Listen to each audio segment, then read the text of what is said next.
Hello சொந்தங்களே, முருகனுக்கு 48 நாள் விரதம் ஆரம்பிச்சு இன்னைக்கு 45ஆம் நாள் விரதம். நம்மளுடைய சப்ஸ்கிரைபர் ஒருத்தவங்க என்கிட்ட ஒரு கேள்வி கேட்டிருந்தாங்க. 48 நாள் விரதம் ஸ்டார்ட் பண்ணலான்னு இருக்காங்களாம். நான் எப்படி ஸ்டார்ட் பண்றதுன்னு கேட்டாங்க. நான் என்ன சொல்றேன்னா, நான் சிம்பிளா தான் ஸ்டார்ட் பண்ணேன். ஃபர்ஸ்ட் டே அன்னைக்கு காலையில 4 o'clock எழுந்து ஐயனுக்கு பூஜை பண்ணி வேல்மாறல் கந்தசஷ்டி கவசம்லாம் படிச்சு எப்பவும் போல ஸ்டார்ட் பண்ணிட்டேன். ஒரு சிலவங்க மாலை போட்டுட்டு இருப்பாங்க, ஒரு சிலவங்க காப்பு கட்டிக்கிட்டு இருப்பாங்க. நான் சஷ்டி விரதத்துக்காகவே இதை அப்படியே கண்டினியூ பண்ண ஆரம்பிச்சு சஷ்டி விரதம் கூடவே எனக்கு முடிய போகுது. நான் பார்த்தீங்கன்னா 45ஆம் நாள் இன்னைக்கு விரதம். நீங்கள் எப்போ வேணாலும் எப்படி வேணாலும் ஸ்டார்ட் பண்ணலாம். கண்டிப்பாக ஒரு ஹோப்போட பண்ணுங்க.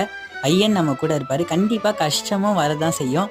அதையும் மீறி நம்ம அந்த 48 நாளை முடிக்கணும். கண்டிப்பாக அந்த கஷ்டத்தெல்லாம் மீறி தான் ஆகணும், வேற வழி இல்லை.